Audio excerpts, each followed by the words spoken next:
Hello there, welcome to a tyke farming in the Philippines. Don't forget to like, share, subscribe, ding-a-ling, ding-dong the bell. It's Saturday morning, we've got two men on site working in the house. I'll turn the camera around and we'll go and have a look what we've been doing this morning so far. We fed the fermented feed to the chickens for the first time this morning. What we did was we took the fermented feed, which is too liquid, and we mixed it with pellets, and we got quite a good constituency, and fed it to the chickens, all the chickens, and majority of it's been eaten, and all the hens are under the chicken coop laying down. They're obviously full, and the little bit what's left will go later this morning, I would think. Now, if not, the residue in the bottom when we feed them again might be lunchtime. It's probably going to be tea time, it looks of it. It'll be all dry, but the new feed going on top will moisten it all up again. So I don't expect there'll be any waste. Less waste than what there is when you throw it on the ground as pellets, because if it rains it disappears. And yeah, it should work well, and then in a couple of weeks time we'll know, or we'll get an idea whether it's doing any good or not. That we don't know, but certainly with the pigs it's been 100% success. Now, chickens are the same. It should improve the health of the gut. There's charcoal in it. There's no vitamins or antibacterial in this lot, but the next lot I will be loading it up with antibacterial and vitamins, and hopefully we can't seem to treat a chicken at a time. If they get sick, nothing seems to be able to pull them back round. So what we're doing now is treating the entire flock. Now, something else I'm going to try is garlic, ginger and honey fermented, and put a dollop of that in each bucket of feed we feed them. That's something else I've been looking at. I mean, all this stuff might work, it might not, but it certainly won't do any harm. And no dead loss this morning with birds. But even if it doesn't work, it makes me feel better that we're trying to do something. So I'll go and have a look and see what we're doing this morning on the house. The shuttering's off the concreting we did yesterday, and they're on with the stud walling now.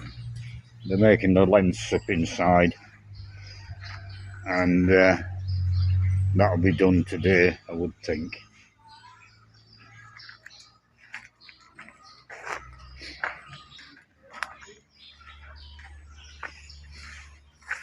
So we're butchering tomorrow. We'll also do a live stream tomorrow, 4 o'clock our time.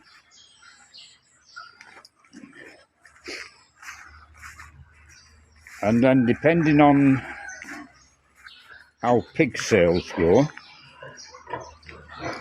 we'll then decide whether we're butchering next week. Hopefully we can. Hopefully we can butcher every week. That leaves a cash flow situation, and we won't have to offload any pigs to a pig buyer at a break-even price or a very small profit. I'll have a word with them tomorrow when I know what the pig sales have been like, and decide what we're doing next week. Now, as we stand at the moment, this is the last week's full work for them. And they've been very happy this week. They've been doing odd jobs, bits and pieces, getting things tidied up. They work well anyway, but they're going out the way to make me happy this week. If the pig sales, it's good to tell them, I'll remind them that they're on 5 days and 2 days a week. It's good to tell them, because inevitably, and you'll never change it, that a foreign man has an unlimited amount of money. You'll never change that attitude. They can't and won't believe that I'm short of money. Because they see money coming in the shop, they see me spending money on feed, etc. So that they know there's money here. It's just that it's not for them. So it's good to push them back into, well, if you like, into the place. But what I'm thinking is next week, providing we get the pig sales, we'll work full time next week. We can start on the gable ends at that end. We've got the materials for that. At the front end, I don't think we'll do this back end, because to do the back end I'll have to buy scaffolding. Now I can buy it cheaply as cocoa wood, and you use it once for that, and then you use it again maybe for a bit of shuttering, and then it's firewood. I'd much rather buy 2-inch angle iron. Makes a more solid scaffolding, but when it comes down, I've got that material on site for various jobs.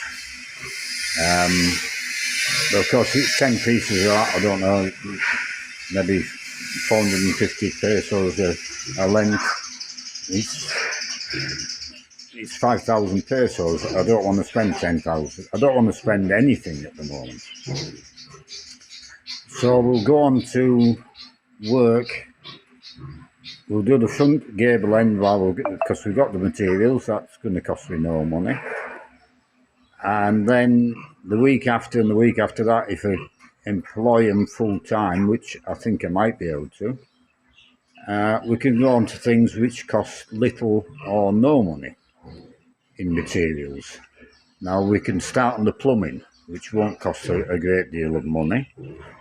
And if I don't want to spend any money on materials, we can start digging and preparing the land for the future development we're going to take. For example, up here, there's going to be steps. It's going to be concrete to this side of the house, up to the septic tank.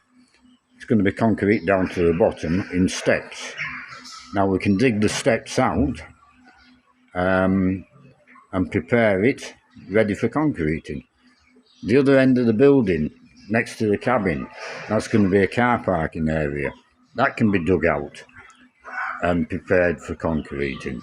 So there's lots of jobs we can do without spending money on materials, which I don't want to do, for at least 2 months, but probably 3.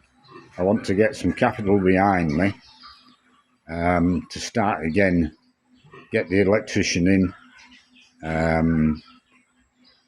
get the cement board internally all done after the electrician's finished. But I don't want to stop and start. When I start, I want to be able to keep on for 6 months. So that's the plan. Now, same as today, the next job, I'll pull them off the stud walling after lunchtime, just for half an hour, and we'll prepare a load more charcoal, a bag of charcoal. So I'll leave this video there. and I'll do another one late afternoon and conclude the video. I'm down the chicken shed. This morning, 7 o'clock, with a really heavy shower of rain. Just 10 or 15 minutes. But in that 10 or 15 minutes, the water butts from the spouts from the house were filled and overflowing. So a 40-gallon drum filled up in 10 minutes. That's how heavy it was. This guttering worked really well. It just spewed the water out of that end. And as you can see on the floor,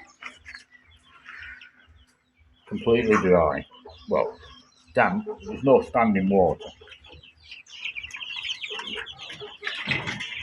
So I'll give these chicks a little bit of feed and I'll end the video here for now.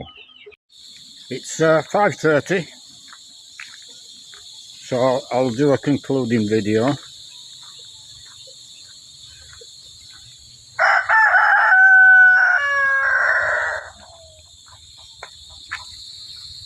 I fed these chickens about 4:30, 4 o'clock. The trough's empty. I'd run out of feed virtually by the time I got up to them. So I'll give them some more now. That's my bowl empty. These ones had a fair bit. And they're eating it all.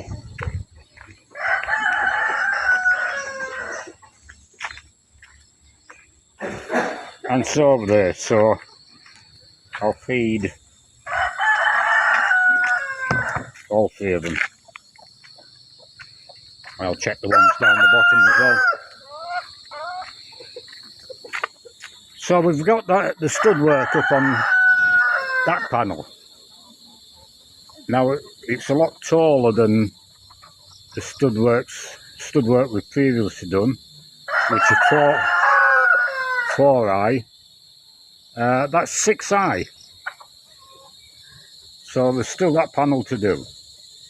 We won't get it done tomorrow because we're butchering.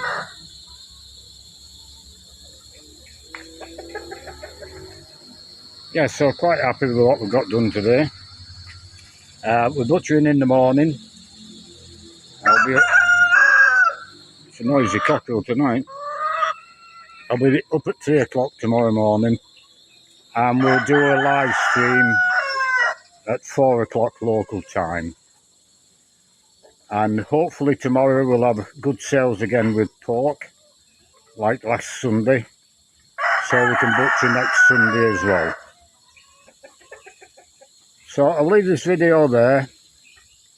I will do another one tomorrow, which it helps make sense of the live stream following on from that.